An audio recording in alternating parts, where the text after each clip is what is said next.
You're listening to Alternative Future Radio, home of the weird, resting place of the paranormal. We'll take you to the furthest reaches of the galaxy and beyond. Strange phenomena, aliens, psychics, cryptozoology, conspiracy, holistic health, and UFOs. Alternative Future Radio, where spooky just got weird.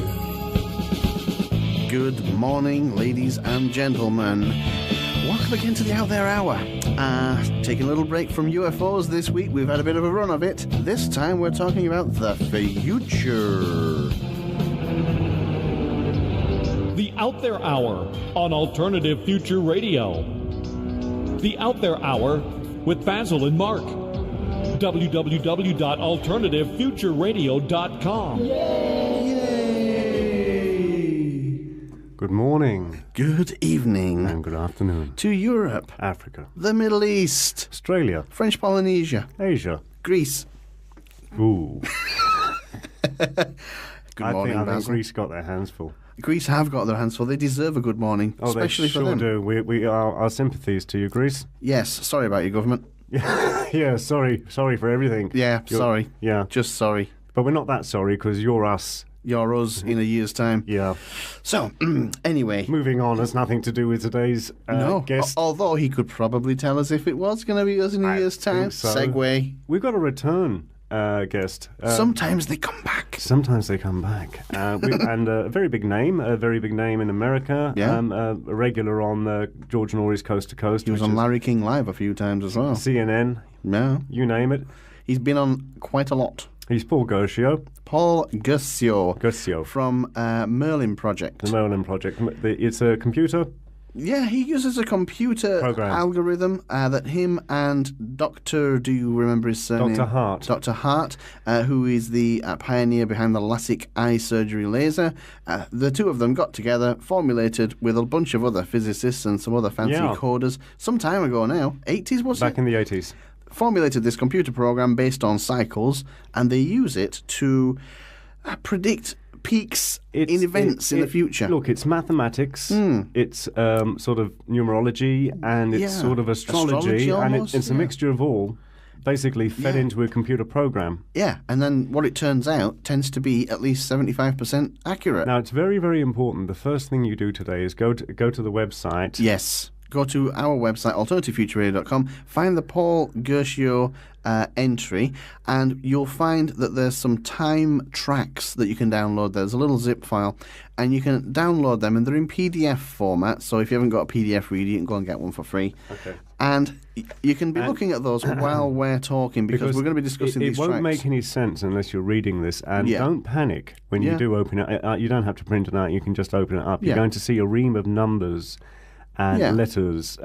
Looks like a mountain range. It looks like a mountain range, and there's a date, 2000, 2001, 2002. Yeah. And corresponding that you'll see peaks of the letter U or little twos, and we're going to explain all of that, but this is how this works. You will learn to read this If you catch our older show back from, I think, March, we explain in a lot of detail how to read this. So if you really want to understand it, go back and listen to that show first.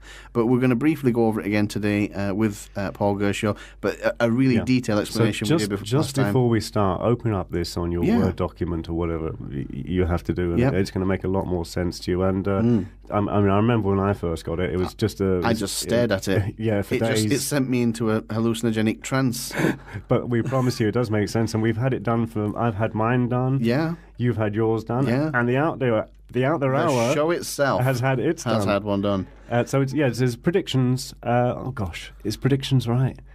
Yeah, predictions. Yeah, patterns, predicted patterns. Yeah, patterns based on the past events. Yeah. Which can tell you what will happen in the future. The best time to get married, the best time to maybe start a business. Or a family, or you can also look up world events. Hey, the best time to invest in Facebook. Ho, ho, ho. That ship has sailed. That ship has long since sailed. Zuckerberg. Anywho, shall we do it? No, you just don't like him? I don't like Zuckerberg. Really? He said we were all dumb. Did he? Yeah. Well, I don't like him either now. You were meant to beat me out there. Beep. Yeah. Anywho, shall we do it? Well, why don't we have an advert first? Shall we? Yeah, why not? Have you always been interested in the esoteric world? Perhaps you'd like to learn more about ufology, lost civilizations, cryptozoology, or even conspiracy theories. We have diploma courses in all these subjects and more, and our tutors are all experts in their fields. So, if you want to become an expert or just have a great time learning about exopolitics, false flag terrorism, or the paranormal, then the Esoteric Academy is the place for you. EsotericAcademy.com, where ideas and learning meet. Are you ready for an adventure?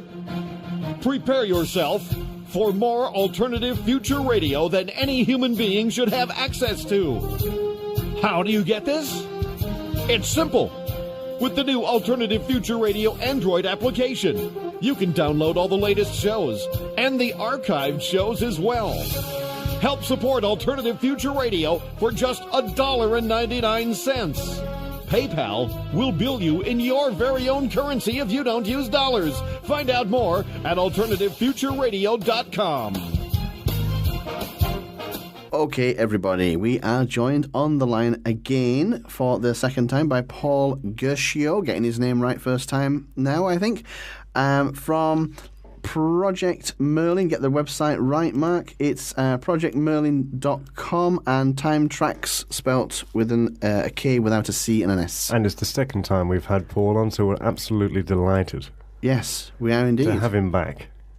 Paul, do we still have you? How's the weather there, Paul? Hot.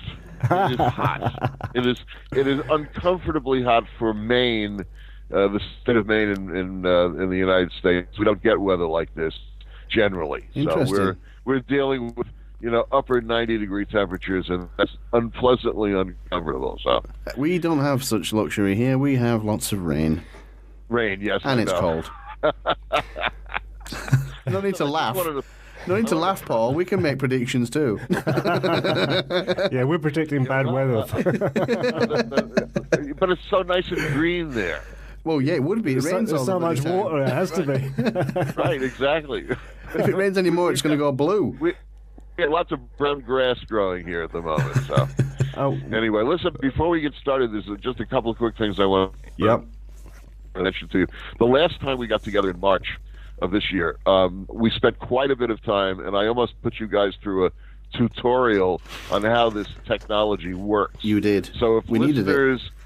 Well, right, exactly. If listeners want to get a really good insight into the rigmarole of how this actually works, they can go to that podcast and get a lot more detail about the inner workings of this than we're going to do this time. This time we're going to talk more about predictions than we are about the technology and the ins and outs of exactly how it works. So they can go back to that earlier podcast and actually get that. Also, we're going to talk about something called time tracks. Mm-hmm. Time tracks are what the Merlin technology actually outputs. They are graphical interfaces that give you a picture, a visual picture of what a moment of time is going to look like if you extended it into the future, with the idea that each moment of time has a different future. So, like a musical score, let's say, because it's a little bit like that, if you capture an instant of time in the present, we've developed a technology that allows you to weave a map of what the future highs and lows are going to look like. And we can tell you, how many years out from the current moment it's going to take before the activity increases or decreases by a significant amount. And while we can't tell you exactly what's going to happen, we can give you a pretty good idea of when in time, like a set of time coordinates, a little bit like a GPS, which tells you where you are on the planet. Merlin can tell you when in time, from a particular starting instant, the activity level is going to go up or down appreciably. And what we found over the almost 25 years now that Dr. Hart and I have been doing this, and by the way, just FYI, this started out as a hobby that got out of hand. Okay, we never intended, essentially, of making a business doing this. Dr. Hart is a physicist who works for NASA and the Pentagon, and is one of the prime holders of the patent for the laser that is used in LASIK eye surgery, called the excimer laser. Dr. Hart, with a number of other people, are patent holders on that. He developed it back in the 70s when he was working for the Naval Research Lab, an arm of the Pentagon. And he and I got together in the late 80s. He heard me on a radio show, and he got together to find out what this time system was that I had developed. And over the last almost 25 years now, we have been remarkably successful in using this technology to forecast when in the future a particular event is going to fork off in some new direction, when it's going to get bigger or more important or conversely less important. And we can see on these graphs where in time that's likely to be by looking for where in the graphic the trend line, the timeline that's indicated, is all of a sudden rockets up like a mountain range or just completely drops off the map. So when you're looking at these time tracks, they may initially look fairly complicated, but what you're really looking for is, are we currently in a period of great activity or not? And if we're not in one, the things that you begin in that period are probably not going to catch fire. They're not going to really take off, or they're not going to take off at the rate that you might like it to. On the other hand, if there's an enormous amount of activity, the visibility of what you're doing is likely to become very much more prominent. So what clients do with us, what we do with this technology, is we develop patterns for our clients, telling them when in the future to start a particular project or sell something they want to sell, like a property or something, when to start a business, when to have elective surgery, that kind of thing. And what we're doing essentially is we're predicting this using a system that's really not unlike tide tables. I mean, if you were a fisherman and you wanted to go out fishing, you might consult the tide table to find out if the water is in or out. Because if you sit by the shore and that's how you do your fishing, and the water happens to be 3/4 of a mile out into the bay, you're not going to catch much. Okay. On the other hand, if you're a shipbuilder, you might want to know when the water comes in so you know when to launch your ship. Okay. So like tide tables, these Merlin time tracks will tell you when in the future the situation you're interested in is going to change in some significant way.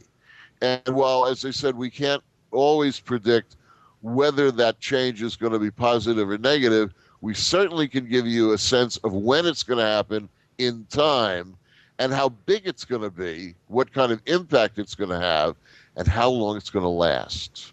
Paul, so that's essentially what the Merlin Project is all about. Paul, it's worth pointing out that the time tracks that we're going to be looking over today are going to be attached to the web page for this interview on alternativefutureradio.com. Paul, I wonder if you might just also explain very briefly, on your time tracks, they're made up of sort of little letter U's and little number 2's. Can you just quickly just explain the difference between the two? Yeah. First of all, we wish they weren't made up of little 2's and little U's. That's the fault of the fact that we were using a computer program that wasn't capable of generating the graphics that we wanted. And when we originally designed this, we designed it back in the late 80s. Yeah. When people were using DOS. Yeah. Okay. Before Windows was really even out there. Okay. And we were able to generate graphic characters in DOS that would give you dark charcoal markings or light charcoal.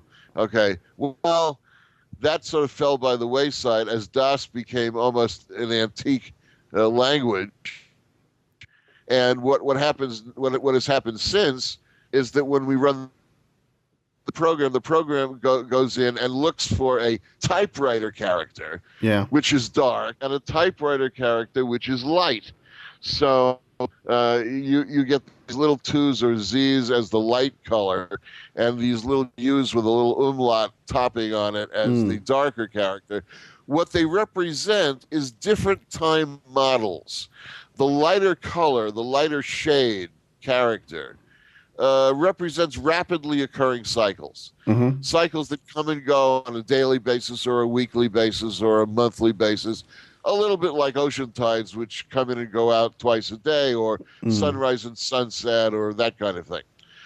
The darker shade, the little U's with the top umlaut on it, represents cycles that come along essentially very infrequently. Right. They may only happen every 7 years, or they may happen only every 20 years or 40 years or 80 years. Okay.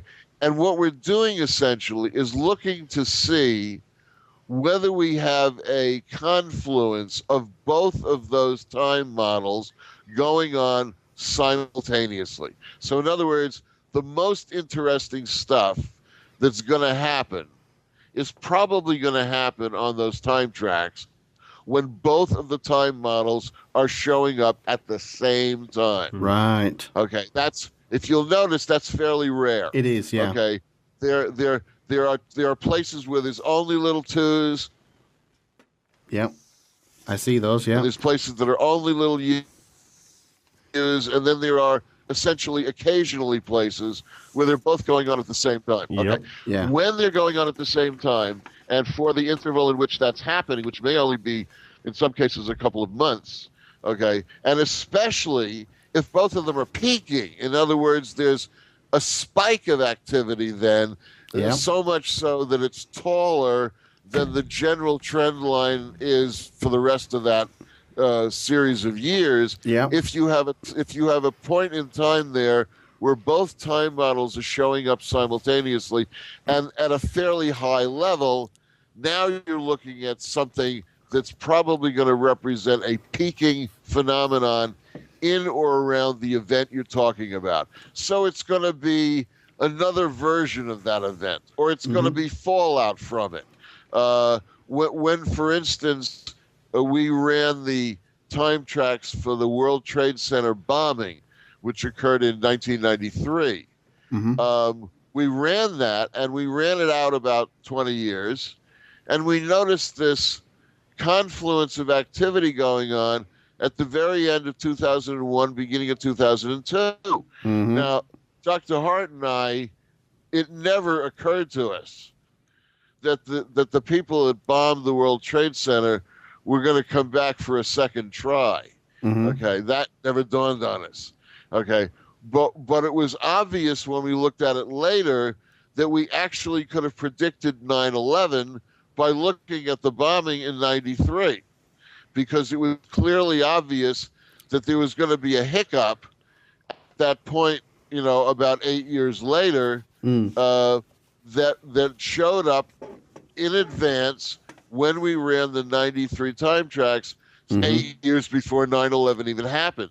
And the other thing that's interesting about that, although it's not among the stuff I sent you, I believe if you go to timetracks.org and you take a look in the event section, now mind you, if your audience goes and does that, they're going to say, well, some of this stuff ought to be updated, upgrade. Well, yeah, you're right. Okay, we really should have upgraded it, but we've been busy, and when we get around to it, we will. But if you look, for instance, for the time track for Pearl Harbor, now it didn't occur to us when we ran Pearl Harbor that you could maybe forecast 9/11 from that, but isn't that the next sneak attack, launched from planes and whatnot, that came along in the history of the United States that had some remarkable similarities to it in terms of, number of people who were killed. In fact, if you take a look at the number of people who died at the Pearl Harbor bombing in 1941, and you take a look at the number of people who died in the World Trade Center in 2001, okay, 60 years later? almost exactly, you find that the totals are remarkably similar within a few dozen or a few hundred deaths. So we could actually have predicted 9/11 by looking at Pearl Harbor had it occurred to us to do that. Paul, okay. Paul, Go ahead. Am I right in assuming that one of the, if limitations is the word, of the technology is that you show peaks, but you don't necessarily know if they're good or bad? That is correct. Yeah. So you may have thought that the World Trade Center might win a Global Architecture Award or something, but you may have also thought something bad. It would be hard to know. Exactly. That is exactly correct. There's when NBC in New York did a piece on us back in the early 90s, the interviewer came up from New York, and he said, "So in other words, you don't know whether it's going to be good or bad. You just know it's not going to be dull." Yeah. And that would be a very good way of expressing it. Now, the thing is, we've gotten better over the years at figuring out what it's going to be by seeing it in advance and then doing a little homework. Paul, what's your percentage rate? What are you up to? Because how accurate are you? Because you get quite good results. Yes, we do. What we admit to is that the technology is going to find the right time frame for the big change, about 75 to 80% of the time. That's way above chance, isn't it? Yes, it is. It's and by the way, from a statistical standpoint, anything that's more than 5 percentage points above random, which means if this thing only worked 55% of the time, that would be what scientists call statistically interesting. Okay. What we've found is that it's rarely less accurate than 70 to 75% of the time, or about 20 to 25 percentage points above a coin toss, which in some cases is the only other technology around. Okay. Merlin and coin toss. Okay, so Merlin's going to be right about 7 times or 7.5 times out of 10. Okay, and one of the things we learned in the last almost 25 years of doing this is that if we run several related dates, so let's say we were talking about you guys and we ran your birthdays and the date you started this project you're involved in, and the dates you if you got married, what those dates were, and if you applied for a loan or something, what that date was. In other words, if we took what we would call critical dates with respect to the given situation, in other words, they're all somehow related to the question at hand. If we run each one of those, they're going to tend to overlap and dovetail each other, so that they're all going to say something similar about where the change point in the future is going to be, even though they're not going to say it in identical ways. If you run 3 or more time tracks related to the same situation or the same players in that situation, you get more and more precise about when the event is going to change and how big it's going to be and how long it's going to last, and to some extent what it might consist of in terms of whether it's going to be good or bad. So our ability to predict this good or bad issue it has gotten better over the years, although that part of it is not the technology. That's just because we've gotten to be better news junkies than we used to be. Yeah. Okay, we do a better job of doing our homework about given possibilities. So, for instance, I'll give you an example, and we can discuss this in detail if you want to, but just to get it out there. We've included the run for the United States of America, run from the 4th of July in 1776 forward into the period of time we're in now. Yeah, I have that one. And you'll notice that time track, starting around the end of 2012, beginning of 2013, goes crazy. Yeah, it does. I mean, there's this enormous mountain range. Okay. Now, a lot of us have heard about and been some concern about this end of the Mayan calendar, which happens in late December this year. So it's December 21st, 22nd, 2012. Yep. Oh, there's all kinds of, there's going to be pole shift and, enormous climate change. UFOs are going to land, okay, and so on.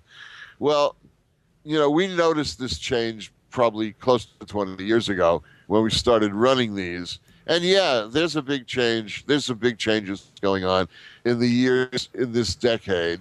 But what we noticed was that if you look at the time track for the Mayan calendar, which is I think we provided it last time to you, and it's on the home page of the website. So if you go to projectmerlin.com and you look at the first thing on the first page, there's a time track for the Mayan calendar, what we call the end times. Well, it really starts in 2007, 2008, and by 2012 up to 2013, it begins to taper off. And if you take a look at the last couple of years, we almost went into a worldwide depression. There's at least a chance that we're not out of it yet even, okay? And one of the things we noticed when we ran these 20 years ago, we said, gee, this looks like it's going to affect, 2 out of every 3 people. So we were thinking pandemic or tidal wave or incoming asteroid or something. It never occurred to us that it was going to be financial. And in the years we're in right now, 2 out of every 3 people have been adversely affected by the financial climate. But on the U.S. run, it doesn't show a lot of activity in the years prior to 2013. But in the years from 2013 on, it goes nuts. Okay, it's got huge mountain ranges. It goes on for like 5 years, 6 years, something like that. And there's big peaks and stuff. So it's almost suggesting that for at least the U.S., and since we have a tremendous effect on the global economy, this upcoming several years is going to be rockier for the U.S. than maybe the last 3 to 5 have been, and the last 3 to 5 have been no day at the beach. No. Yeah. Okay. Wow. And the other thing is, and I said this to you before we got on, and obviously we're not wishing this, but when you're in the prediction business, you're in the prediction business. I've noticed, and you and I discussed before we got on, the fact that one of the big problems with what's going on politically in the United States is that we found out that we're a lot more racist than we thought we were. Okay. And probably close to 20% of the population is absolutely crazy mad that this Afro-American guy got in the White House. And there have been all kinds of threats and whatnot. Well, if they were mad the first time around, just imagine how mad they're going to be if he gets reelected, which I would say in percentage points is probably got at least a 55 to 60% chance of happening. In other words, 5 to 10 percentage points above 50-50, okay, that he's going to get reelected. He might even get better than that, but something like that. And so figuring that there might be some repercussions from that would affect the U.S. and therefore affect the U.S. time track, I went looking around for something that might explain it. Well, one of the things that matches the U.S. time track in level of activity and when it begins, in other words, matching the point where the activity really rivets up, okay, is the date for the assassination of Martin Luther King, which was 4th of April in 1968. So if you run that date and compare it to the USA chart, what you're practically looking at is mirror images of each other. So now it becomes clear to me, at least, that if these crazy mad people who couldn't stand the idea that this guy got elected once, if he gets reelected, the chances of somebody taking a pop at him goes way up from whatever was going on in the first term. Okay, and what's really curious about it, and I think I sent this to you the first time we did these in the batch, there is a time track in there for Obama-Biden the combined ticket. Yes. Okay. Yes, that's right. And was, yeah. boy, if there isn't a big change on that one around 2013, 2014. Okay.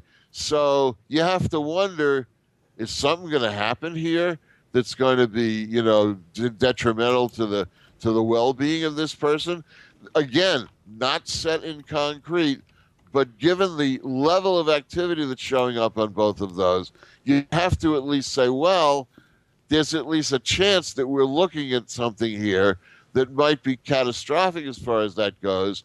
And given what's been going on financially in the world, what's been going on in the U.S. politically and so on, while the time track for the USA could be, nirvana, it could be 5 years of great stuff going on. Yeah. I just don't see that We're as not likely. Yeah, we were looking at that. I mean, given the political...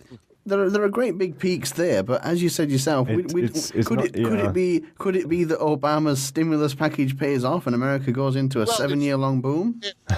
Wouldn't that be nice? Yeah, wouldn't it be nice? Wouldn't that be nice?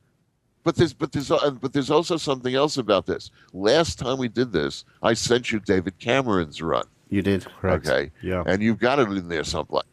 Okay, if you look at David Cameron's run, at the end of 2012, beginning of 2013, it also goes crazy. Okay. And you guys over there are so interwoven in what happens to the U.S. that there would be a pretty good chance if we stumbled badly in here, it would have a significant effect on what's going on in Ireland and the U.K. And therefore affect David Cameron. Okay, who's in a job that's not quite as secure as the U.S. presidency, where you get thrown out on your duff in no time flat if things really get bad. So the question then becomes, not only are we looking at several years nirvana for the U.S. As a question mark, but are we also looking at something like that going on where you are? Because otherwise, why would there be all this activity going on around Cameron at the same time spot? Okay, right at the end of 2012, beginning of 2013, that's where David Cameron's run rockets off. So could things get better? Boy, would I like to see that. Could the U.S. have several years of great stuff going on, or progress? Yes, I'd love to see that. Do I think that's the likely scenario? Probably not. Probably not. Oh, dear. And again, the interesting thing about all of these, whether it's the Martin Luther King run, the USA, or whatever it is, they're not dependent on anything current. They were generated from dates that occurred, in the case of the U.S., 200 and some odd years ago. In other words, 200 and some odd years ago, it was written in the structure that around 2013, that time track was going to rocket off, even though the technology wasn't around 260 years ago, whatever it is. The ability to generate that time track has been around ever since we've developed this technology. If we had decided to run, July 4th, 1776, back in 1989 when we first started doing these, well, we actually did run it, but we didn't run it as far ahead as we are now. We ran it maybe 10 or 15 years ahead. We ran it from 1989 maybe up to the early 2000s, but we didn't run it out to where we are now. Had we run it out to where we are now, we would have seen the same graphic that you're now looking at, because that graphic has nothing to do with having been generated, when we ran it. The date that made that pattern possible is the July 4th, 1776 date. That's what we call the Genesis date. That pattern would have been true no matter when we ran this. Okay, so knowing that that's the case, we have to presume that certainly in point of fact, over the next, say, 3 to 5 years or 5 to 7 years, however you want to look at it, there's going to be some very interesting new business going on that has a possibility of being somewhat more ominous than positive, just because of the circumstances going on as we enter into that period, because they have to be factored in. Okay, that's where you get into this issue of, is it going to be good or bad? Well, what's going on at the moment? Okay, and what are the chance odds of things getting better given what's going on at the moment, versus things getting much better? And I would have to say, well, and it's not because I'm a pessimist, I'm a realist. I look at this and say, okay, this doesn't look good. On the other hand, one of the things that's interesting is that there's all kinds of yada going on about Iran. Well, we went and we ran when the Ayatollah came back in 1979, and when the students took over the U.S. Embassy, and et cetera, et cetera. Gee, it doesn't really look like it's going to get progressively worse in the Iranian situation. And while I didn't run Syria, I did run a bunch of stuff on Egypt, and it's clear that from the death of the Egypt dates, Hosni Mubarak's birthday, Nasser going back to the 50s and so on, you can clearly see that this period of time was going to be a tremendously changeable one for Egypt. Each one of the runs essentially shows that. I mean, you can see it with when the street demonstrations began at Tahrir Square, and Hosni Mubarak's birth date, when he took over. Okay, they all there's where, as I said to you at the beginning, if you have a set of dates that are all connected to the same situation, you get a clearer picture of the timetable than if you only have one.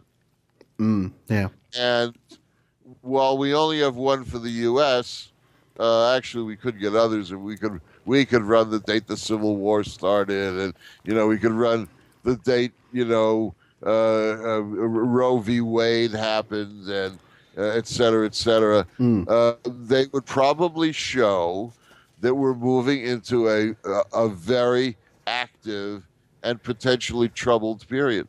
Paul, I want to move on. I want to ask you about the Martin Luther King assassination, and that one's relevance for today. But before we carry on, I just had a thought there, Paul, about an interesting time track you might be interested in running, unless you've already done it. And that is cult mass suicides. I wonder if there's a pattern in those. Because I tell you where I'm going with this. You've got things like the Heaven's Gate cult and the Waco and all that kind of stuff. Jonestown. The reason why I'm thinking that is I wonder if it would predict one for 2012, because I'm sure there's some cult out there that's planning on jumping off a cliff at the end of the year. I hope not. That's very interesting. See, you're right. What you'd do is you'd take the Georgetown incident in Guyana, and you'd take other ones like that, the Heaven's Gate one. And you'd run all of them and see if there's a peak of activity showing up at the end of this year. I'll tell you what I think about the Mayan calendar stuff. Now that I've pretty much concluded that it was financial, not pole shift. Okay, I may be the only one on the planet who thinks this, who knows about the Mayan calendar things. But I have a feeling that's all liable to turn into a Y2K. Yeah, that's generally what I would go with, to be honest. Which was a big yawn. Yeah, very much so. Nothing happened. Oh, the nukes might set themselves off. And, I mean, you remember the Y2K thing? People went crazy. They took money out of their bank accounts. There was all of this stuff. Yeah. It never developed into anything that, as far as I know, with a few minor exceptions, it did nothing. Yeah. It didn't screw up. It didn't screw up the computers governing nuclear power plants or any of the things they thought were going to happen. Not a single one of them did. And I'll tell you something. Statistically, it's been suggested that I didn't do the counting here, but I'm told that the end of the world has been predicted about 3,200 times. That's right. Yeah, I think okay. in the whether it's in the Bible or various holy men and crazies. There is a list of them online, Paul, that you can get. Yeah, I'm sure there is. There is. Yeah, there are hundreds and hundreds. But you know what? Not a single one of them has actually connected up to anything. There's nothing happens. I think that over on the next plane, if there is a next plane, they're laughing their tootsies off at us trying to figure out when the end of the world's going to be. Yeah. Okay. What we really have to worry about is actually the more subtle stuff. There's a movie that came out a couple of years ago, I think 2010 or 2009, something like that, called The Day After Tomorrow. Yeah. Gyllenhaal's Dennis Quaid, I think it was. That is correct, Dennis Quaid. It's a very, very good movie. Yeah. It's based on the idea that as the Arctic ice melts, it changes the salinization level in the northern seas, like off your coast, off the what do they call the Great Banks? Yeah, not the Great Banks. The North Atlantic currents. The North Atlantic current is going to. It would be affected by the melting of the polar ice caps. Well, there's no question the polar ice caps are melting. When Lewis and Clark in America were sent off to try and find a water route to the West Coast, they found there wasn't one. Okay, well there is now. Yeah. Okay. There is, yeah. There's going to be a water route across Canada to the West Coast, to the Pacific, because the ice isn't going to be there anymore. Yeah.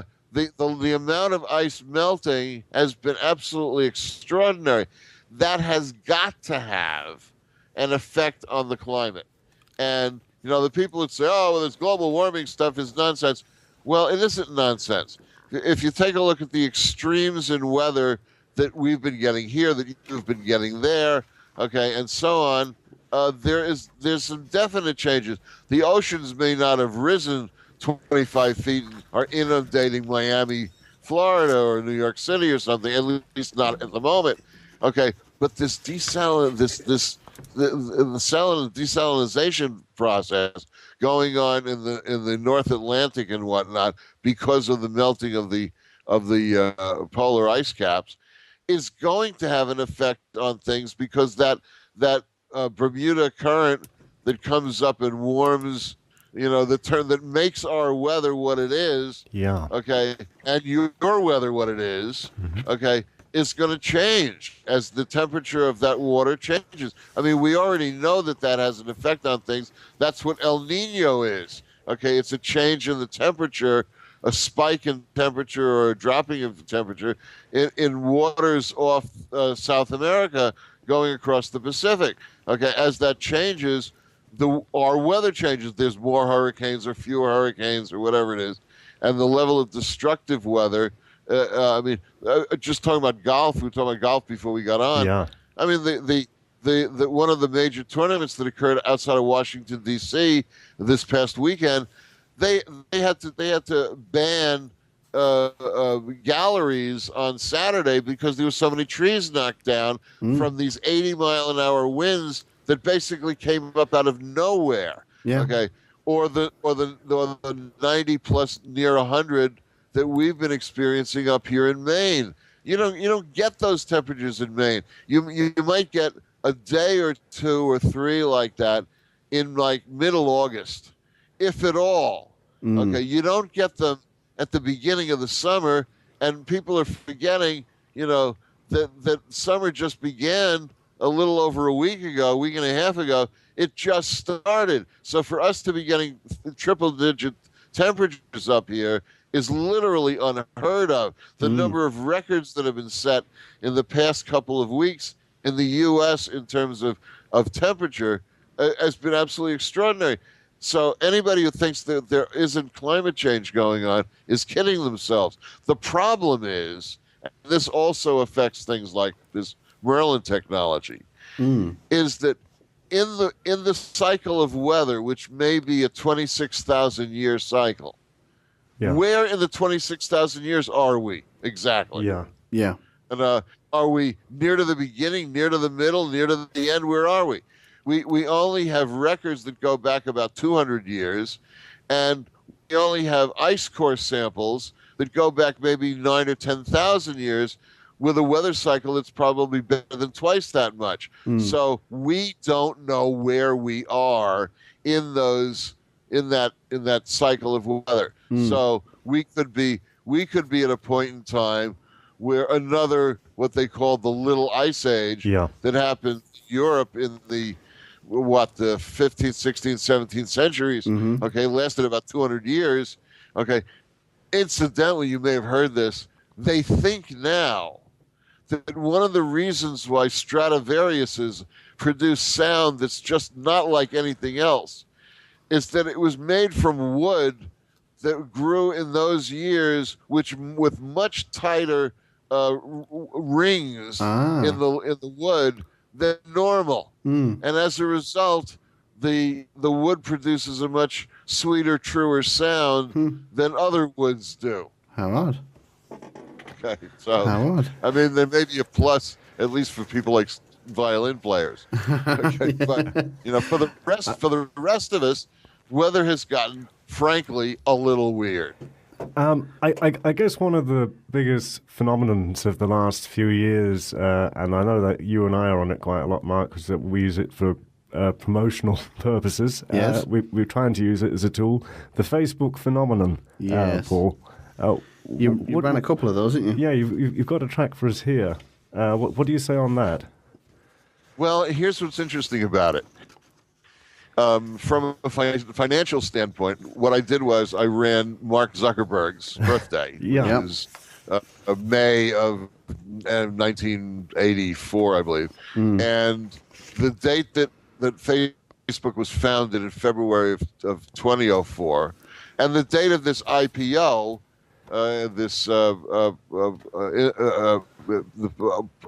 investment offering, stock offering, in May of this past May, 17th of May. What's interesting about those is if you take a look at the current window on each of those, that is if you find late 2011, beginning of 2012, through to say 2013, what you find on each of them is not a whole hell of a lot of stuff going on. Yeah, the Mark Zuckerberg one, post sort of 2012, it's pretty flatline with a couple of small peaks. It is pretty flat, exactly. Not exactly what one would suppose might be ideal for issuing a stock offering, which may be why the stock went up to 42, and then people are now all mad because it's dropped in half, basically. I didn't check to see what the current stock price is for Facebook, but it's probably around 20, 21, 22 in there someplace. Okay. In other words, it's dropped down to about half of what it was on the day of the IPO. Okay. Same thing with Zuckerberg's own run. Same thing with the date that the Facebook was founded.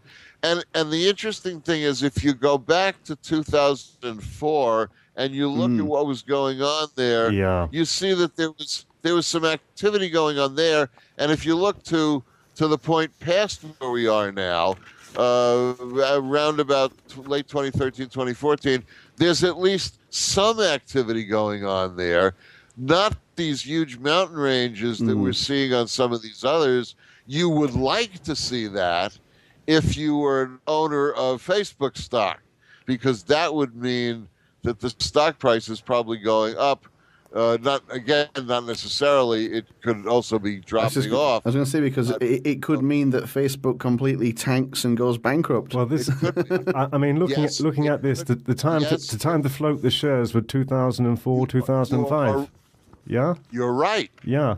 Yes, I would look at that and say, well, this has probably only got a 50-50 chance, if that, of really turning out to be the next big thing, which of course we all thought it was and priced it up like crazy. I mean, look at what happened in the .com era when companies were being priced based on IPOs and not based on the fact that they were producing a product. No. Well, they were producing a product that they were also giving away, okay, which was a little silly. Okay, one of the few that survived and has actually turned out to be a monster is Amazon and Google. Yeah. But if you take a look at Amazon's launch and Google's launch, you'll find some very different stuff going on there than is going on in the Facebook run. So I look at the Facebook run and come to the same conclusion. Now you see, you guys have only looked at these things twice, basically in the last year, and you already made a prediction about Facebook that I would have to say, knowing how these work, that you're probably close to the mark. That is, it could tank. Yeah, but you see what the listeners have got to understand about this time track that I'm looking at, starting from 2001, 2002. You would have had this information back in the 90s. You would have had the. That's right. Do you know what I'm saying? Yeah. Yes, that's what's so interesting about these. We could have, if we had the dates for Facebook back in the 90s, which of course we didn't because it didn't exist yet. Yeah, but if we had the dates, we could have run this then, okay, and said, boy, this is, this doesn't look like it's going anywhere over the long haul, and we certainly would never have picked the dates that they picked to launch the IPO. No. Okay. Now, the question remains, if, say, they had consulted with people like us and said, find me a date when the IPO is likely to take off like crazy, okay, we could have found them a date where it did that. But Mark Zuckerberg's birthday wouldn't have gotten better. And the founding date for Facebook wouldn't have gotten better because they already existed. And they basically say, so in other words, let's say they'd contacted us and said, find us a date for this IPO. We could have found them a date when all hell would have broken loose. Yep. But the upshot of the whole thing still might be that it would tank because the run for his birthday and the run for the founding of the company doesn't reflect the same kind of activity. Yeah. Okay. And where I said to you at the beginning of this conversation that if you have several dates connected to the same situation as we have there with Facebook, you'd have to come to the conclusion you guys came to, which is this looks like it might not go anywhere over the long haul. And I would say there's at least a 50% chance that you're going to be right. Well, and the problem with Facebook is, and I don't know whether you guys are on it or not. I am. Yeah, we're on it. Yeah, we are. Yeah. Okay. / out there hour. And the show's on it too, isn't it? It is. Well, Merlin Project. The Merlin Project Research Group is also on there. Okay, we've got Merlin on there as a Facebook page. The problem is, as I think it was GM put it, people are not. You buy advertising on there, it's not having any effect. No. People are not buying the stuff. Okay. And it may have something to do with the culture of the internet, although Amazon seems to have figured out how to do it. Okay. That people don't like to pay for things. They like to get it for free. Yep. So, a lot of websites have had a hell of a time finding a way to make the website pay. Yeah. Because New York Times has figured it out, Wall Street Journal's figured it out, Amazon's figured it out, but there are an awful lot of them that haven't figured out how to make the website pay at all. Yeah. Okay. Now, I'll tell you something interesting that wasn't going on last time you and I talked. Dr. Hart has been working his tail off the last several months to get a 4G application built so that if you have a 4G smartphone or tablet or any of those things, over the course of the next 6 to 12 months, you'd be able to go to a time track, that's TIMETRAK app, punch in a date, and get the time track for that particular moment. Oh, Now that would be handy. Let's say you saw a girl that you said, "Oh, there's a hottie. Okay, I'd like to go and approach her." You punch in the date and time that you spotted her, and it basically looks like Facebook. Okay, and you say, "Whoop, not today." Okay, because it probably, if you approached her, you'd get rebuffed, or it wouldn't go anywhere. Okay, or let's say you see a car in a dealer's lot that has a really good price. It looks like a really good deal. So you punch in the information and you look to see, is there activity going on or not? Okay. Now, in the case of a car, you might actually prefer to see a nice time track with not a whole lot of activity going on. Yeah. Because a lot of activity going on might mean that you're about to buy a lemon. Yeah. Okay. So you got to be careful. You got to learn how to read these things. Yep. But the idea is that you could run this, and if you punched in your birthday and some partner's birthday or prospective partner, girlfriend, boyfriend, whatever it is, you might, if we get this thing all worked out, you might be able to get a time track that tells you, is this a potential relationship, and could it potentially go anywhere? Compatibility thing, yeah. Now, that George is convinced, and I can understand why, that if we're actually able to do this, it could become a very hot item. It could, certainly, because if you guys can look at these now after only seeing them twice, and look at the Facebook thing and get a read on it, okay, and say, well, this potentially could tank, and be right. Yeah. Okay. Then it's not that hard to teach people how to at least get a perfunctory reading of these to kind of know what they're looking at. And they don't need much more information than that. If they want to get details, they can run the thing and then call us up and arrange to do some consulting time where we actually do the hard work of figuring out what the long-term potentials are. But if they just want a quickie hit, and they're in a bar or something, or they're on campus or whatever it is, this could turn out to be really interesting. Give them the basics. You know, Paul, I wonder what, have you anybody to pass this on to? I mean, when yourself and Dr. Hart, you know... shuffle off? Shuffle this more... Yeah, what's going to happen with it? What an interesting question that is. I wonder, I wonder that about a lot, I guess. We have talked about it. Okay, my problem is George doesn't have any kids. I have two. One of them is a legislative aide to the United States Senator Susan Collins from Maine. He works down in D.C. on the Hill, as he likes to put it. Okay, I work on the Hill. Okay. I have tried to get him interested in this for a long time. His attitude is, it's not my thing. Okay, so there's a problem there. My daughter, who when she would have friends over and I'd be dubbing tapes from shows I was on, they would notice that I was on with Larry King. And they would say, oh, yeah, he's been on with Larry King hundreds of times. Yeah. Okay. Actually, what was true is I dubbed the tape hundreds of times. But I'd only been on with Larry maybe 3 or 4. Yeah. But anyway, she expresses no interest. Yeah.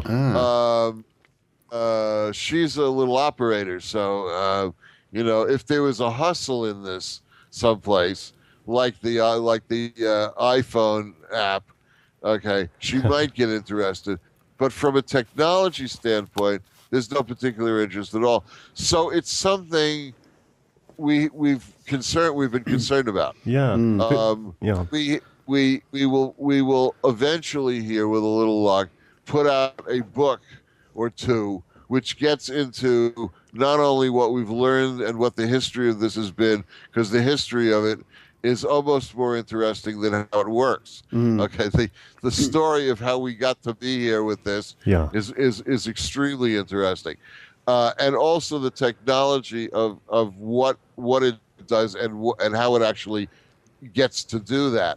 So we will at least leave more than a footnote about what this has been all about, whether we have somebody to hand it off to at the moment is a serious issue. It is.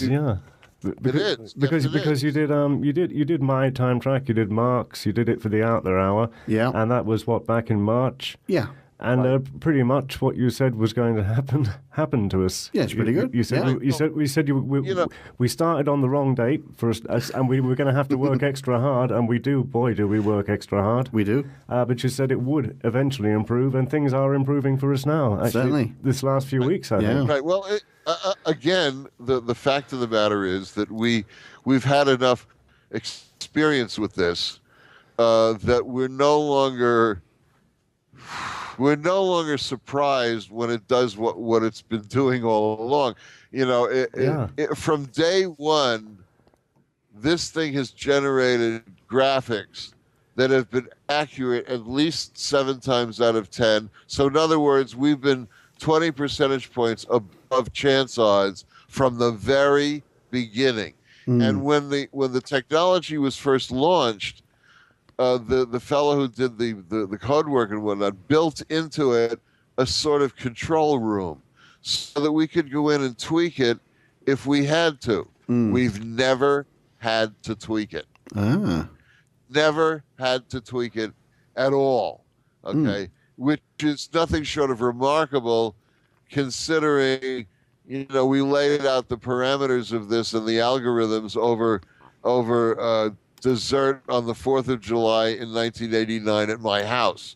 Okay, for about 2.5 hours, I sketched it out for Dr. Hart, who then turned it over to a bunch of SDI physicist people who had time on their hands, because at that point in 1989, Reagan, President Reagan, who had started the Star Wars project and the Global Shield thing that he was going to build, basically went into a kind of holding pattern because he left office at that point.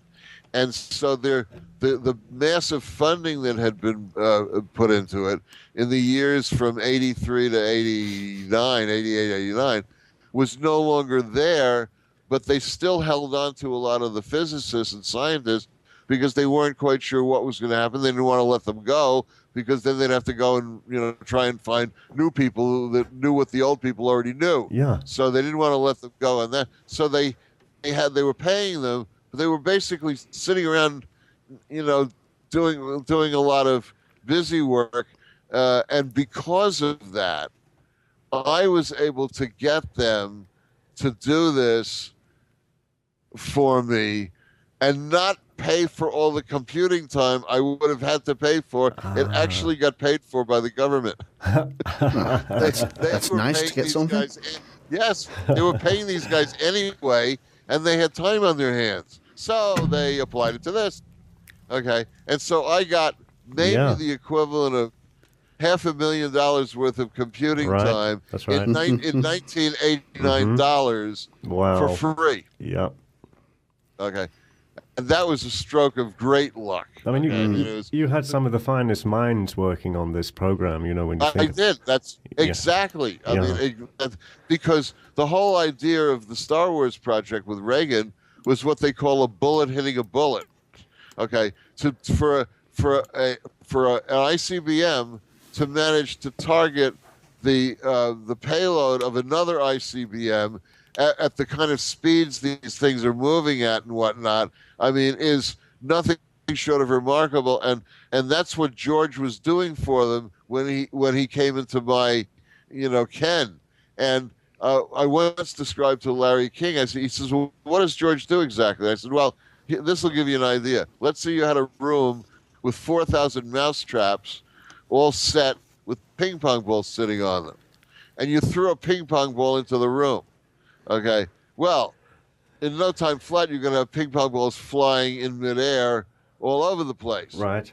George can write programs to figure out how many balls were in the air at any given moment and how many nanoseconds into that with the maximum number of balls flying in midair and so on, because that's the kind of thing you'd have to do to be able to separate out the warheads from the from everything else that's going out there in order to hit them. And it took years, till probably maybe only as recently as 8 or 10 years ago, many, many years after Reagan put this idea out, probably close to 20 years later, that they were actually successful in hitting a bullet with a bullet. Test firings, they would, launch something off the coast of California or from Vandenberg or something, and then they would launch an intercept, and the missile had to detect the launch, find the target, and destroy it, in the blink of an eye, basically. And that's the kind of stuff that George was doing all those years. So for somebody who needed a physicist, a scientist, who could figure out, with many dishes in midair on spikes or some old, those spinning dishes things that you see. George is somebody who could do that. He could figure out, how to keep track of all of those moving bodies and what the confluence was for all of that. So he could tell me when the maximum dynamic was going to happen, when the maximum number of these cycles in the solar system were going to all peak at the same time. And these graphs are the result of that. So we really had no idea when we started this whether it was going to work, whether even if it showed stuff, was the stuff it showed in any way related to real-time things going on. It was a number of years before we were able to determine that, yes, when this shows big activity, there is in fact big activity going on for that situation or person or event or whatever it is. So, for instance, people now use this for things like, I need a date to sell a property in a market where the homes in my neighborhood are not moving. Can you find me a date that if I put this on the market, it's more likely to sell? And we've come up with a way to do that. George Norrie from Coast to Coast had a wonderful explanation for why that might work. Actually, the best explanation I had heard, better than the ones we had. Yeah. He said, Paul, he said, when you're trying to sell your house or whatever it is, you don't need to reach everybody. You just need to reach the person that wants to buy your house. Indeed. And if this thing cuts through and gets to the sort of organized coincidences that really govern a lot of our lives that we aren't aware of, that things are more organized than we imagined, and if you could actually plug into that circuitry, you could get things to happen with a higher degree of frequency than if you just do it willy-nilly. If you purposefully pick a date out there in the ether because of the activity it presents, that somebody who needs to buy your house is more likely to see your house or your ad or run into your real estate agent or whatever it is than they would have if you didn't do that. Well, I wish I'd known about you, Paul, about 15 years ago when I bought into some shares. That's all I can say in a telecommunications company in Britain. But again, it's we could maybe not have told you whether that was going to, be extraordinary or tank. Yeah, but we could have told you when to look for that, and usually, if the thing that you're scoring essentially has a history to it, if it's been around enough years, there's been some indications of which way it was going to go at earlier stages than the one you're currently in, and you can make a pretty good judgment call on which way it's liable to go by knowing what it did then, because what it's going to do now is probably going to be an extension of what it did at that earlier point. So if you know where that earlier point was, say, take a marriage. Give me your birthday, her birthday, the date you first slept together, date you actually got married if you got married, and I will tell you how long that's liable to last, where the twists and turns are going to be. If somebody's going to have an affair and blow the whole thing up, you can see where that's likely to happen. Okay, and be right maybe as much as 8 or 9 times out of 10. That's pretty good. We're actually over time, Paul, but I tell you what, there is one weird, odd question that was preying on my mind last time I spoke to Paul, and it's on my mind now, and it won't take long. Go on. It's almost a yes or a no. Go on. When you do a personal time track for an individual, right? Maybe if you do their entire lives, this is going to sound very morbid indeed. Would it show up when somebody's going to die? Or how long they're going to? That's a perfectly reasonable question. What it will show you is all of the big transition points in their life, and dying is going to be one of those. Probably the last one would hope. Well, now let me tell you. Let's say you had 2 people. We've actually done this. Oh, God. Many times. Let's say you have 2 people who are born on the same day of the same year at nearly the same time. Yes. Okay, now, what would their time tracks look like? Well, they'd be essentially identical or pretty much identical because this is a time-based system. If they were born at 3 o'clock in the afternoon in such and such a place on such and such a day, okay, they would be living through time together.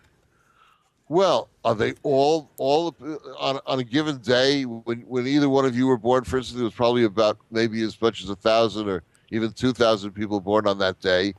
There were certainly a few dozen who were born within the same hour or so, thereabouts. Okay, are they all going to die on the same day at the same time? The answer is no. Okay, they're not. Well, why not? And why wouldn't that be true? Well, what you're going to find is that when 2 of them died, 2 of them also got married. 2 of them also lost a parent. 2 of them also moved or lost their job or started a business that turned out to be really successful. In other words, the big stuff, it's the big stuff that happens at the same time. And dying is one of those big things, but it's not the only big thing.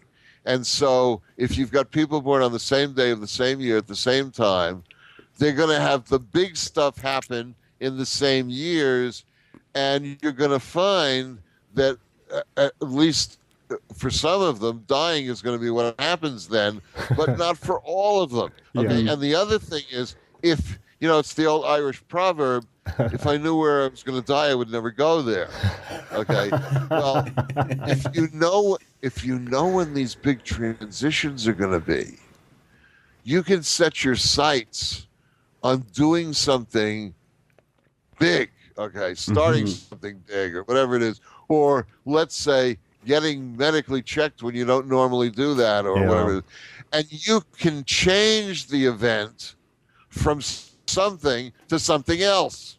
Okay. In other words, you have some control over the outcome of that period. It's not just set in concrete. If you left well enough alone, you might die then. But if you decide, well, I'm going to go get a complete checkup, and the doctor finds something that had they not found, it would have been fatal or really serious, and they're able to do something about it, you're not going to die then. Okay. Whereas otherwise you might have. So if you know when to look for the big things, and in an average lifetime, let's say you live to be middle 80s, okay? In an average lifetime, and more people are living to about that point than used to, okay? There's going to be something like maybe 20 or even a little more than that, but at least 20 very pivotal periods in that lifetime when if you look back over the years, you find, well, 75 or 80% of the big stuff that happened to me happened in those years. Okay. If you had a collection of people born on the same day you were, and you checked that off, you're going to find that when big stuff happened for you, some of them died. That was their big stuff. Okay, so and people have said, well, you run these things after people died sometimes. Why would you bother doing that? I mean, you look at Martin Luther King's assassination. He's not about to get assassinated again. He's dead. Okay. Well, you know what's interesting? The big Martin Luther King memorial just opened. Okay. Just now, after all of those years, the big Martin Luther King, it just within the last couple of months. Okay, because Obama was there for the opening and whatnot. I forget when this year it was, but it was this year. Okay, it may have been around the assassination date. I don't know, in April. I'm not sure when it was, but I know it was this year. If something that you stood for or was unique to your existence in some way happened on that date in the past when when you died and you ran that date forward into the future, if something like that is going to happen to someone else even, but have the same level of yada that happened when it happened to you, you may be able to figure out when something's going to happen to them simply by watching the extension of these time tracks for what happened to you. So if a previous president, for instance, had a grandchild or something also become president, okay, if you ran that earlier person's birth date or death date, you might very well see a big explosion of activity at the time that grandchild is elected president. Because if they hadn't been here, he wouldn't have been here. Okay, so it's an extension of that earlier stuff, and it's really remarkable. I got really lucky in this department, in that when I had my boy child, okay, it was in October of 1987. My then girlfriend was working for a company, and about a year later, she went to work for another company, and they installed her in an office. And a few months later, they hired a public relations woman and installed her in the adjacent office. Well, the girls got friendly, and one walked into the other one's office at one point, saw a picture of an infant on her desk, and said, "Oh, you have a little boy?" And she said, "Yeah, well, so do I. How old is your little boy?" "Well, he's almost one." "Gee, so's mine." "When was your little boy born?" "In October." "When in October?" "October 4th. "So was mine." Okay. It turns out these two women who worked for different companies, never had anything to do with each other until a year after the kids were born, were now working for the same company in adjacent offices, and had two kids born at the same hospital on the same morning within half an hour of each other. Paul, we're rolling into the next one now. It's brilliant having you on, as always. I'm sorry that we have to end there, Paul, because you're like a father figure to the Out There Hour. Hey, listen, guys. Anytime, and when big stuff starts happening in the news and whatnot, and if you want an update or something, please give us a buzz. We will. Paul, do give your details, because you do offer this as a service to people. And it's a worldwide, so you don't have to be in the US. He can do it. You can be in Europe, Africa, the Middle East, Thailand. It doesn't matter. Paul. Skype, phone, whatever. I will very quickly give out the contact information. Yeah, do it. Please do. Okay, the website is projectmerlin.com, all one word, projectmerlin.com, no spaces, or timetracks, TIMETRAKS.org. Timetracks.org and projectmerlin.com are the websites. If you're not online, you can reach us at a toll-free number. You have to, from whatever the area code you've got to dial before you dial our number. It's sometimes 011 and various codes. But then it's 866-298-7688. So 866-298-7688. And from the U.S., it's just a dial 1. Okay. We have a postal address if you'd like to write us. It's P.O. Box 1241, 1241 in Seabrook, New Hampshire. Box 1241 in Seabrook, New Hampshire. The zip is 03874, 03874. And we're on Facebook if you'd like to friend us on Facebook. You can get in touch with us by getting in touch with the two of you at your website. Oh, yeah, that's perfect. Yeah.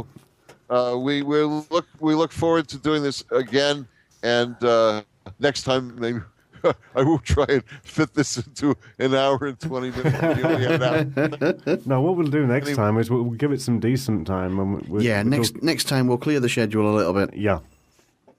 And listen, make a list of questions. Okay. Yeah, we'll send some stuff. The ones you've thrown at me today were terrific. They were very, very good questions. They're the kind of questions that the more astute listener asks. So you're helping your audience out because you're asking what they would have asked if they had been able to do that. Exactly. And they are very astute questions. Believe me, they are. The what happens when you die kind of thing. It's a perfect. Believe me, it's something that Dr. Hart and I puzzled over when we first started doing it. I bet you did. I'd say so. Certainly. So we absolutely did. Paul, thanks for coming on. Do think about running my little idea there about these cult things, because I'd love to see if there's a pattern. Because you break it up. Oh. Yeah, Paul, do come on again, and do think about running the idea we were talking about there about running the cult things to see if anything's comes up in December this year, because that would be interesting. Oh yes, I will. I will do that because it happens to be a very good idea, and you would expect to see an outbreak of that at that time, simply because what's really funny is one of the guys who is selling up to $1 million condos underground. For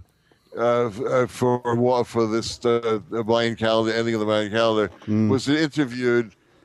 He doesn't have one of the condos himself. It's all a bunch of nonsense. That's about right. He's selling them for $900,000. Oh well, I wish him luck. Thanks for coming on, Paul. It's been brilliant as always, and we look forward to next time. Have a great time. And thanks, everybody, for listening. This has been the Out There Hour at Alternative Future Radio, and we'll see you next time. See you later, Paul. Bye-bye.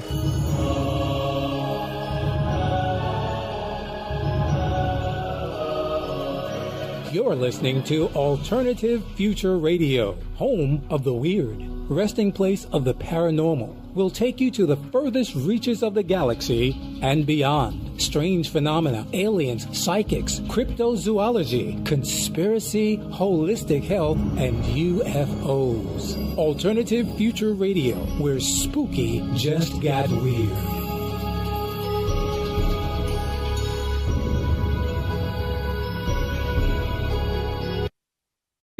It's the rigmarole of how this actually works. They can go to that podcast and get a lot more detail about the inner workings of this than we're going to do this time. This time we're going to talk more about predictions than we are about the technology and the ins and outs of exactly how it works. So they can go back to that earlier podcast and actually get that. Also, we're going to talk about something called time tracks. Time tracks are what the Merlin technology actually outputs. They are graphical interfaces that give you a picture, a visual picture of what a moment of time is going to look like if you extended it into the future, with the idea that each moment of time has a different future. So like a musical score, let's say, because it's a little bit like that, if you capture an instant of time in the present, we've developed a technology that allows you to weave a map of what the future highs and lows are going to look like. And we can tell you, how many years out from the current moment it's going to take before the activity increases or decreases by a significant amount. And while we can't tell you exactly what's going to happen, we can give you a pretty good idea of when in time, like a set of time coordinates, a little bit like the GPS, which tells you where you are on the planet.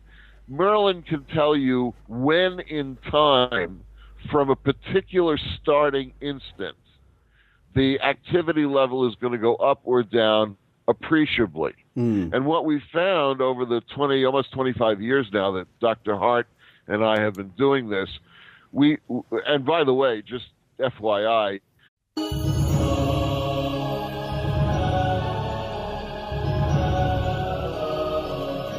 You're listening to Alternative Future Radio, home of the weird, resting place of the paranormal. Will take you to the furthest reaches of the galaxy and beyond. Strange phenomena, aliens, psychics, cryptozoology, conspiracy, holistic health, and UFOs. Alternative Future Radio, where spooky just got weird. Good morning, ladies and gentlemen. Welcome again to the Out There Hour. Taking a little break from UFOs this week. We've had a bit of a run of it. This time we're talking about the future. The Out There Hour on Alternative Future Radio. The Out There Hour with Basil and Mark. www.alternativefutureradio.com. Good morning. Good evening. And good afternoon. To Europe. Africa. The Middle East. Australia. French Polynesia. Asia. Greece. Ooh. Good morning, I think Basil. Greece got their hands full. Greece have got their hands full. They deserve a good morning, especially they sure for them. do. We are our sympathies to you, Greece. Yes, sorry about your government. Yeah, sorry for everything. Yeah, sorry. Yeah. Just sorry. But we're not that sorry because you're us. You're us in a year's time. Yeah. So, anyway. Moving on has nothing to do with today's No, guest. although he could probably tell us if it was going to be us in a year's time. So. Segue. We've got a return guest. Sometimes they come back. Sometimes they come back. And a very big name in America. Yeah. A regular on George Norrie's Coast to Coast. He was which on is Larry King Live a few times as well. CNN. Yeah. You name it. He's been on quite a lot. He's Paul Guercio. Paul. And the archived shows as well. Help support Alternative Future Radio for just $1.99. PayPal will bill you in your very own currency if you don't use dollars. Find out more at alternativefutureradio.com. Okay, everybody, we are joined on the line again for the second time by Paul Guercio, getting his name right first time now, I think, from Project Merlin. Get the website right, Mark. It's projectmerlin.com, and time tracks spelt with a K without a C and an S. And it's the second time we've had Paul on, so we're absolutely delighted Yes, we are indeed. to have him back. Paul, do we still have you? How's the weather there, Paul? hot. It is hot. It is uncomfortably hot for Maine, the state of Maine in the United States. We don't get weather like this generally, so Interesting. we're dealing with upper 90-degree temperatures, and that's unpleasantly uncomfortable. So We don't have such luxury here. We have lots of rain. rain, yes, And I it's know. cold. No need to laugh. No need to laugh, Paul. We can make predictions too. Yeah, we're predicting bad weather. But it's so nice and green there. Well, yeah, it would be. It rains There's all so the bloody much time. water, it has to be. Right, exactly. If it rains anymore, it's going to go blue. We got lots of brown grass growing here at the moment. So Oh, anyway, listen, before we get started, there's just a couple of quick things I want yep. to mention to you.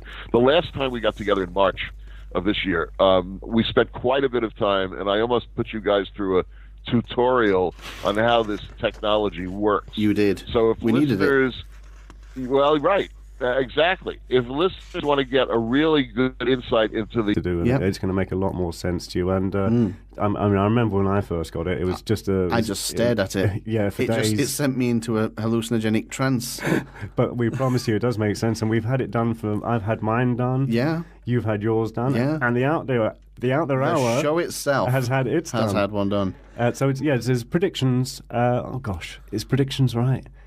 Yeah, predictions. Yeah, patterns, predicted patterns. Yeah, patterns based on the past events. Yeah. Which can tell you what will happen in the future. The best time to get married. The best time to maybe start a business. Or a family, or you can also look up world events. Hey, the best time to invest in Facebook. Ho, ho, ho. That ship has sailed. That ship has long since sailed. Zuckerberg. Anywho, Don't like shall we him. do it? No, you just don't like him. I don't like Zuckerberg. Really? He said we were all dumb. Did he? Yeah. Well, I don't like him either now. You were meant to beat me out there. Beep. Yeah. Yeah. Yeah.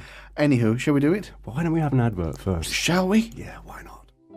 Have you always been interested in the esoteric world? Perhaps you'd like to learn more about ufology, lost civilizations, cryptozoology, or even conspiracy theories. We have diploma courses in all these subjects and more, and our tutors are all experts in their fields. So, if you want to become an expert or just have a great time learning about exopolitics, false flag terrorism, or the paranormal, then the Esoteric Academy is the place for you. EsotericAcademy.com, where ideas and learning meet. Are you ready for an adventure? Prepare yourself for more alternative future radio than any human being should have access to. How do you get this? It's simple. With the new Alternative Future Radio Android application, you can download all the latest shows. Guercio from Merlin Project. The Merlin Project. It's a computer. Yeah, he uses a computer Program. algorithm that him and Dr. Do you remember his surname? Dr. Hart. Dr. Hart, who is the pioneer behind the LASIK eye surgery laser. The two of them got together, formulated with a bunch of other physicists and some other fancy coders some time ago now. 80s, was it? Back in the 80s. Formulated this computer program based on cycles, and they use it to predict peaks in events in the future. Look, it's mathematics, it's sort of numerology, and it's sort of astrology and almost, it's a mixture of all, basically fed into a computer program. Yeah, and then what it turns out tends to be at least 75% accurate. Now, it's very, very important. The first thing you do today is go to the website. Yes. Go to our website, alternativefutureradio.com, find the Paul Guercio entry, and you'll find that there's some time tracks that you can download. There's a little zip file, and you can download them, and they're in PDF format, so if you haven't got a PDF reader, you can go and get one for free. Okay. And you can be looking at those while we're talking, because we're going to be discussing these tracks. It won't make any sense unless you're reading this, and don't panic when you do open it. You don't have to print it out, you can just open it up. You're going to see a ream of numbers and letters. It looks like a mountain range. It looks like a mountain range, and there's a date, 2000, 2001, 2002. Yeah. And corresponding that you'll see peaks of the